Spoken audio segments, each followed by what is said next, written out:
홍공 흐짜. 네, 안녕하세요. 반갑습니다. 홍공TV 홍공쌤이고요. 오늘 전 서울대학교 입학사정관을 이렇게 모셨습니다. 여러분 아마 TV에서도 많이 보셨을 것 같은데 일단 소개 부탁드리겠습니다. 진동섭입니다. 반갑습니다. 전 이제 서울대 입학사정관이셨잖아요. 팩트죠, 그죠? 그러면 실무를 또 엄청 많이 하셨을 거잖아요. 현장에 많이 계셨고. 실무 차원에서 보실 때 우리나라 최고의 대학이라는 서울대, 여기서 이제 바라보는 진짜 솔직한 이런 학생들 왔으면 좋겠어라는 인재상이 뭐라고 생각하십니까? 일단 대학은 한 두 가지 정도의 기능을 하는데, 하나는 직업교육을 하잖아요. 대학 졸업하면 취업을 하고 취업해서 사회에서 어떤 역할을 하죠. 또 한쪽은 학문을 연구한다고 그러잖아요. 네. 학문 쪽이 새로운 개념을 만들고 그것을 활용해 가지고 공학이나 아니면 뭐 다른 여러 가지 분야에서 뭐 학문적 발전이 바탕이 된 어떤 새로운 개념들을 적용하는 이러한 일들을 하게 한다. 그 기초가 되는 거다라는 얘기인데, 실제로 교육은 개념을 잘 얘기할 수 있는 이런 이제 미래를 개척하는 지식 공동체, 뭐 이렇게 얘기하죠. 서울대는 지식 공동체라는 인간상이 가장 중요하게 생각하는 데니까, 그러니까 일단 지식을 많이 가지고 있고, 첫 번째, 많이 갖고 있고. 두 번째, 그것을 활용해서 문제를 해결할 수 있고, 문제 해결. 네, 세 번째, 공동체. 공동체. 인성이 좋아야 되고, 협력을 잘할 수 있고, 또 리더십도 있어야 되고, 뭐 팔로워십도 있어야 되고, 뭐 이런 등등, 뭐 나눔과 배려가 잘 이행될 수 있는 사람, 본질적으로 착한 사람, 이런 사람인 건데요. 실력과 인성 중에 중요한 게 뭘까요?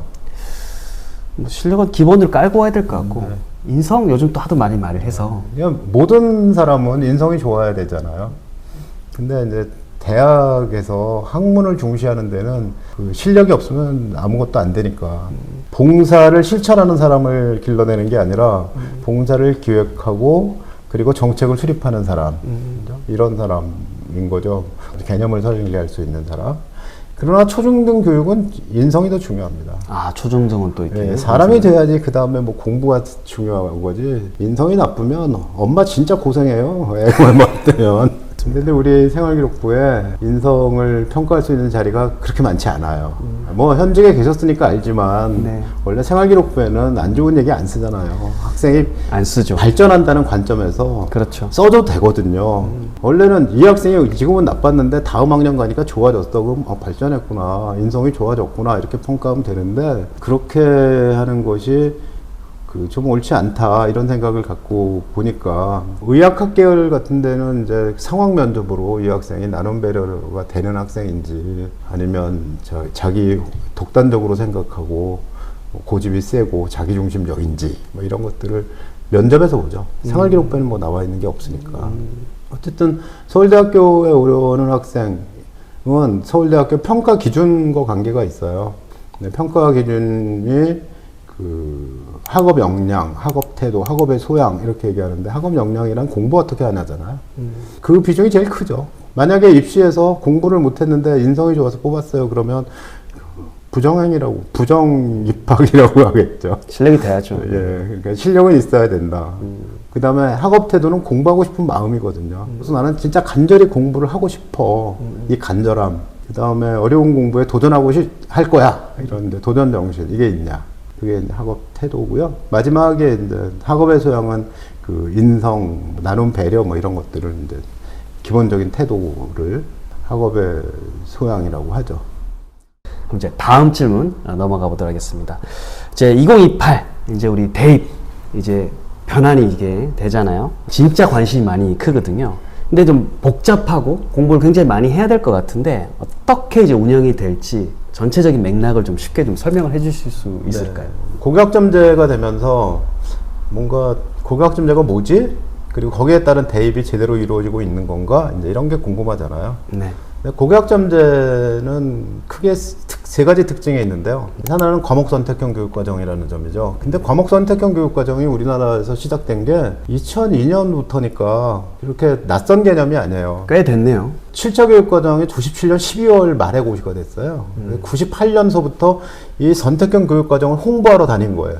98, 99, 2000, 2001 4년 동안 홍보를 하고, 그 다음에 2002년 고등학교 입학생부터 적용을 했는데, 왜 4년 걸렸냐? 선택이라는 걸 고등학교에서 한다는 개념이 사람들 머리에 안 들어오는 거예요. 그렇죠. 주는 대로만 다 예, 했었잖아요. 그렇죠. 그죠? 근데 사실 선택할 게 별로 없었어요. 뭐 어차피 시험은 수능이잖아요. 이건 뭘 선택해도 관계가 없어요.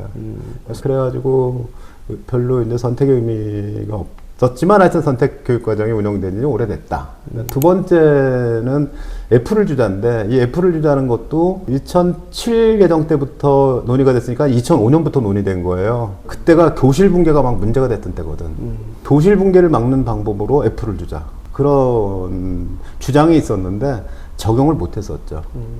적용하는데 제일 힘든 건 뭐냐면 F를 주는 시기가 이번 학기에 못했으면 F 줘야 되는데 그럼 학기 이수가 돼야 되는데 학기 이수를 할 만큼 인프라가 안 된 거예요. 그래서 못하고 미루다가 이제 이번 개정 때 F를 주자. F를 주면 제일 달라지는 게 뭐냐면 모든 과목 학기 이수가 되는 거예요. 학기 이수가 되면 배우는 과목 수가 늘어나겠죠. 전체적으로는 좀 늘어나고 실제로 한 학기에 배우는 과목 수는 줄어요.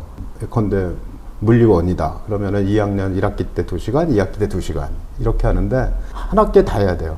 3시간이든 4시간이든 5시간이든 물안을 2학년 1학기 때 다 한다. 그러면 전체 한 학기 수업 시간은 일주일에 29시간, 29시간인데 29시간에 할 수 있는 과목이 적죠. 적으면 시험 범위가 늘어나요. 집중적으로 배울 수 있는 건 괜찮지만 시험 범위가 늘어난다는 점에서 부담이 좀 있다. 그런데 학교는 선생님이 이번 학기에 경제를 가르쳤는데 다음 학기에 경제 신청한 애가 별로 없어요. 그래서 뭐 사회문화도 해야 되고 아니면 정치를 할 수도 있고 교양 과목에서 뭐 심리학을 하라고 그러기도 하고. 아, 부담인데요. 예, 부담이 되죠. 네. 실제로 대학에서 수업을 해보면 어쨌든 과목마다 다른 내용을 가지고 가르치잖아요. 그런데 그 초중고는 그렇지 않죠. 고등학교는 되게 이제 한 과목이거나 두 과목 뭐 이런 정도. 이게 고교학점제가 되면 그 부분이 큰 걸림돌이 되는 거예요. 그러니까 선생님이 자기 전공 과목 이외에 다른 걸 가르칠 수도 있고 교양 과목을 가르칠 수도 있고 뭐 그러니까 이제 학교가 힘들죠. 그러나 배우는 사람은 네가 좋아하는 거 배우는 거니까 뭐 어때? 단지 문제가 되는 건 시험 범위가 많아진다. 아, 그렇구나. 아, 장점도 있지만 또 평가는 또 범위가 늘어나니까. 그래서 학교 시험이 하루에 한 과목씩이래요. 아, 그래요? 예. 오. 바뀌었다고 그러더라고. 오. 그러면 또 어떻게 또 숨쉴 구멍이 있네요. 근데 이제 한 번 망치면 시험 망쳐가지고 성적이 안 좋으면 2학기 때 잘하면 아 얘가 잘했는데 1학기 때 망쳤나 보다 그러잖아요. 근데 1학기 때 다 했는데 통째로 망쳤어. 이제 그런 문제가 생기죠. 그래서 좀 부담이 있다. 근데 어쨌든 29시간 동안 공부한 양이니까 부담이 줄었다도 아니고 부담이 늘었다도 아니고 부담이 달라졌다가 맞다. 부담의 이동. 그 다음에 이제 또 한 가지가 학습 개선이에요.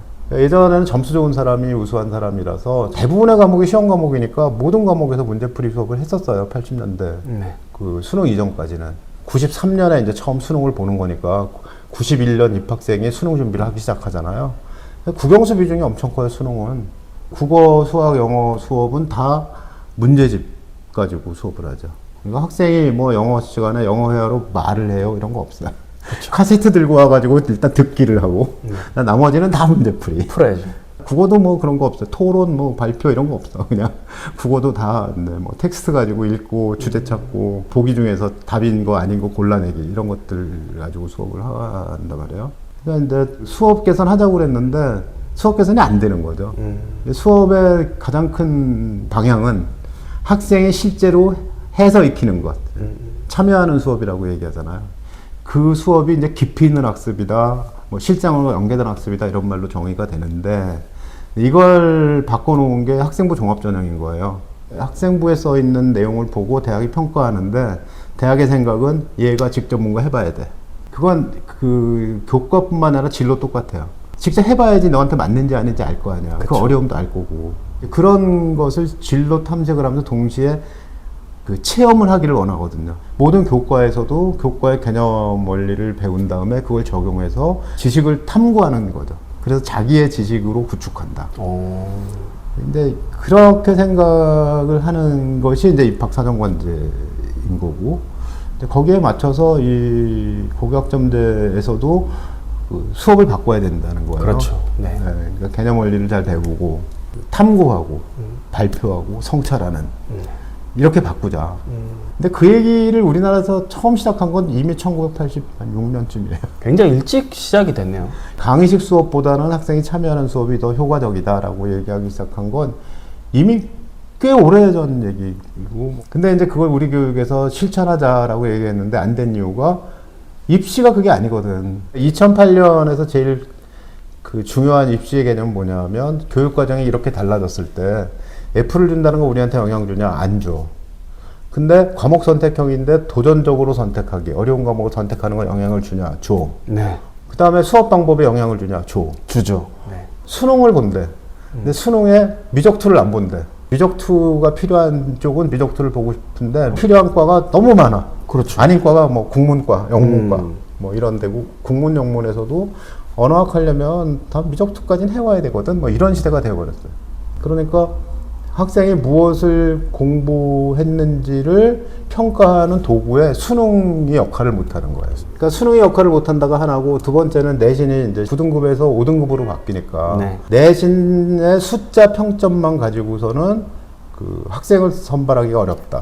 지금도 그 교과 전형에서 동국대학교와 건국대학교가 면접도 없고 수능 체제도 없고 교과 평가에서 뽑아요. 성적만 가지고. 그러니까 동점자들, 동국대는 상위 10개 과목에 평균을 낸 다음에 나머지는 교과 평가로 뽑거든요. 그러면 상위 10개 과목은 동국대 지원하는 애들은 다 일 아니면 일거 아니에요. 그렇죠. 와, 변별이 뭔가 좀 명안이 필요할 것 같은데요. 그러니까 그 바뀌는 건 앞에 교육과정이 바뀌었는데 안 바뀌는 건 학생부 전형, 논술 전형, 수능 전형이 있다는 건 안 바뀐다. 그죠? 근데 학생부 전형은 두 가지잖아요. 이 교과 전형은 바뀔 수밖에 없어요. 그냥 그렇죠. 동점자 때문에. 근데 지금 교과 전형을 할 때 교과 평가를 하는 대학은 꽤 많아요. 건대, 동대뿐만 아니라 뭐 경희대도 하고 한양대도 하고 뭐 성균관대도 하고 뭐 다 하거든요. 교과 전형에서 교과 평가를 한다는 건 곧 교과 전형이 종합 전형 방향으로 살짝 기운다는 거지. 그리고 현재는 교과 전형 10%를 하라고 강제해서 그런데 그것만 풀어주면 교과 전형 잘 안 해요. 아, 오히려. 네, 왜냐하면 학생들이 그 어려운 과목을 선택해서 듣지 않고 점수 깔아주는 애들이 많은 이렇게 얘기하는 거기 가려고 하거든요. 교과 전형은 긍정적인 작용과 부정적인 작용이 있는데 긍정적인 작용은 공부 잘하는 애들이 더 좋은 학군지로 옮겨가지 않고 이 학교에 남아있다. 부정적인 작용은 그거예요. 쉬운 공부를 하려고 그런다는 거죠. 쉬운 공부하려고 하는 애들이 대학에 오면 어려운 과목 선택 못해요. 안 하기도 하고 못하기도 힘들겠네요, 하고. 대학 과정 자체가. 그러니까 대학의 레벨이 낮아지죠. 질이 낮아져요. 그래서 대학 교육은 어려운 과목을 시키고 싶은데 얘가 도망 다니면 안 된다. 그럼 어떻게 되냐. 고등학교 때 어려운 과목 선택해서 배운 애를 뽑겠다는 거죠. 그러니까 교과 전형으로는 그게 안 되니까 일단 기본적인 평점을 기본적으로 본 다음에 난 나머지는 내용을 보는 거죠. 무슨 과목을 어떻게 공부했는지. 그러니까 안 한 학생보다는 한 학생이 유리하고 했다면 잘한 학생이 좀 더 유리하겠죠. 그렇게 평가가 된다. 종합전형은 등급이 없어도 종합전형은 평가할 수 있어요. 그러니까 그건 문제가 아니에요. 평균과 그 다음에 학생이 성취한 것과 세특을 보면 아, 이 학생이 무엇을 어떻게 공부했는지는 알 수가 있으니까 그거 가지고 평가하면 된다. 그러니까 달라지는 게 없다. 수능은 대학이 내가 보고 싶은 게 있는데 그 대학은 대학에 와서 가르치면 되지 굳이 이걸 고등학교 때 하라고 요구할 필요가 없다는 거죠. 그러니까 정시에서 교과 평가를 해서 얘가 이 어려운 과목들을 했는지 이해를 보고 싶은 이 대학은 많지는 않거든요. 그 대학은 교과 평가를 정시에도 한다. 정시에 교과 평가한다는 건 결국 또 뭐예요? 종합 전형이 되잖아요. 그러니까 모든 전형이 종합 전형 방향으로 수렴이 된다는 거죠. 이 흐름이 종합 전형 요소가 들어오게 된다. 아. 근데 지금도 정시에 교과 평가하는 대학이 있다. 서울대도 하고 고대, 연대 다 한다. 앞으로 늘어날 거예요. 한양대도 하고 뭐 이렇게 해서 교과 평가 지금부터 한다고 그러거든요. 네. 근데 앞으로 2028년 이후가 되면 더 할 거고 그 다음에 초등학교 저학년에 해당되는 입시는 어떻게 변할지는 아직은 몰라요. 선거 공약으로 나와 있는 뭐 서울대 10개 만들기 뭐 이런 것도 있고 서울대를 학문중심 대학으로 바꾸면서 서울대 정원이나 그 최상위권 대학의 정원을 더 줄이자 뭐 이런 것도 있고 뭐 해가지고 사회가 바뀌고 대학이 바뀌면서 굳이 뭐 이 대학을 가야 돼 이런 생각이 갖게 할 수도 있고 학문하는 애들만 거기 가서 학문을 하고 난 나머지는 직업교육은 어디서나 받아도 괜찮은 이런 방식으로 바뀌어갈 수도 있고 그다음에 뭐 온라인 대학이 더 위세를 떨칠 수도 있죠. 그러니까 초등학교 저학년의 경우는 앞으로 어떻게 될지는 좀 더 두고 봐야 됩니다. 자, 그러면 지금 흐름을 진짜 막 크게 잘 짚어주셨는데, 제가 볼 때는 부모님 입장에서는 우리 애는 학종 아니야 라고 생각했던 분들도 학종의 관점에서 바라볼 필요가 아주 크게 있다. 그렇죠. 그거로 좀 비결이 되거든요. 기세를 모아가지고 이번에 그 서울대 가는 공부 로드맵 책 지금 보이시죠? 요거를 네, 지금 예. 쓰셨는데, 서울대 이제 입학사정관도 하셨고 요 책을 또 이렇게 쓰셨습니다. 근데 여기서 지금 책을 보다 보니까 이게 잘 풀리는 공부법이라고 또 적으셨더라고요. 그거를 좀 짧게 좀 말씀해 주시면 우리 학생들도 좀, 부모님들도 좀 이렇게 배워야 되니까. 뭘까요, 그게? 초중등 시절에 해야 될 공부들이 있거든요. 네. 근데 교육과정에서는 그게 이제 기본 소양이라고 하는데, 우리가 그 공부를 하기 위해서는 언어라는 도구가 필요한데, 근데 뭐 영어책을 가지고 공부하려면 뭐가 필요하겠어요? 영어 실력이 필요하죠. 그렇죠. 제일 중요한 건 모국어잖아요. 우리가 태어나서 그 이후로 쭉 모국어를 사용했기 때문에 가장 빠른 속도로 읽을 수 있는 책은 아무리 영어 공부를 잘해도 국어책이에요. 한글로 짱입니다. 된 책이죠. 네, 저도 그래요. 네. 그래서 국어다 해야 되는데, 국어를 잘하는 시기가 초등학교 4학년 정도부터입니다. 왜냐하면 초등학교 4학년이 되면 어려운 어휘들이 많이 나오기 시작을 해요. 그러면서 그 개념어들이 나올 때 그걸 사전을 찾아가면서 책을 읽어라 라고 교과서에서 가르쳐요. 그래서 사전 찾아가면서 책 읽고 난 다음에 줄거리 요약하고 토론하고 마지막 독후감으로 정리하고, 좋다. 여기까지가 읽고 쓰기, 듣고 말하기가 다 포함이 되어 있는 이런 훈련이거든요. 그러니까 그 훈련을 꾸준히 해야 되는 거죠. 독서에 흥미를 가져라. 5학년이 됐어요. 이제 본격적으로 긴 글이 나옵니다. 그러면 동화책도 단행본 동화책 있잖아요. 그 다음에 뭐 소년 세계문학 전집, 청소년 세계문학 전집, 뭐 이런 것도 좀 읽어보고 하면서 긴 글을 읽어라. 그 다음에 이제 수학도 개념을 익혀가면서 어디까진가는 가야 되잖아요. 근데 초등학교 때까지는 그래도 수학 공부를 제대로 해놔라.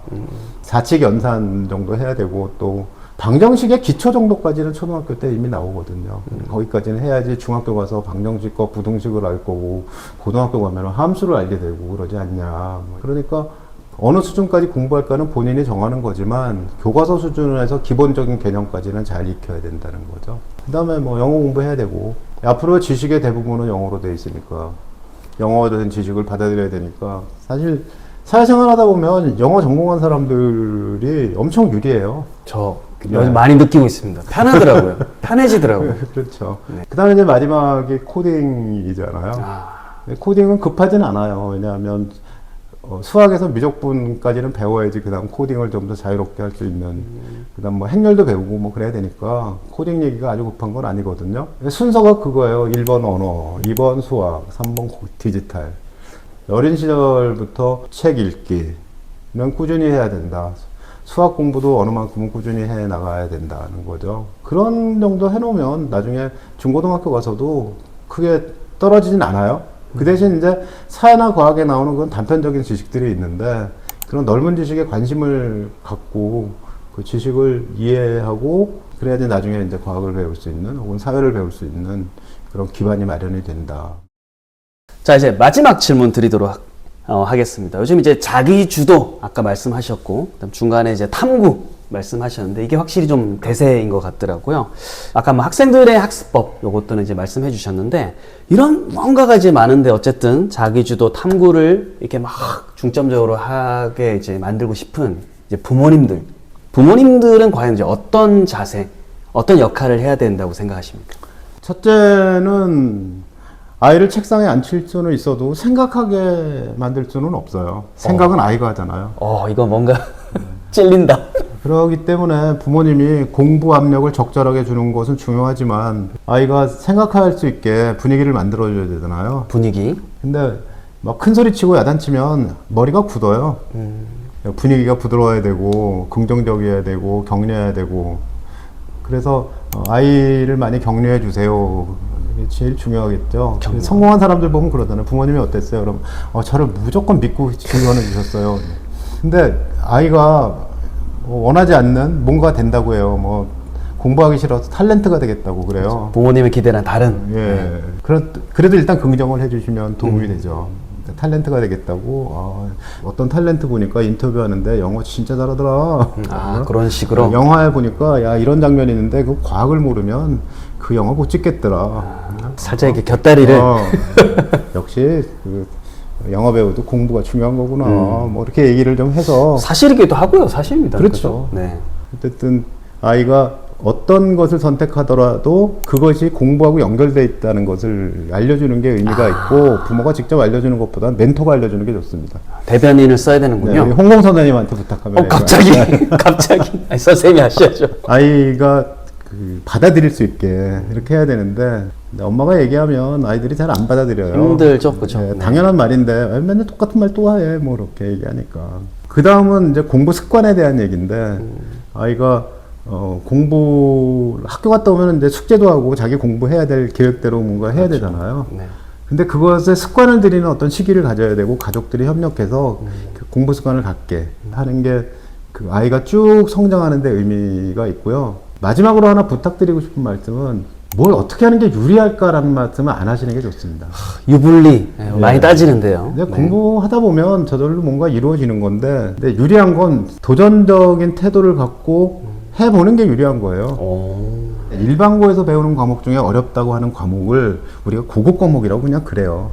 그나마도 잘 안 하거든요. 거기까지만 하면 대학 가서 그 다음부터 배운다. 그러니까 그 과목에 성적이 나빠지면 어떡하지 하고 도전하지 않으면 내 진로가 제약이 되고, 근데 도전을 했어.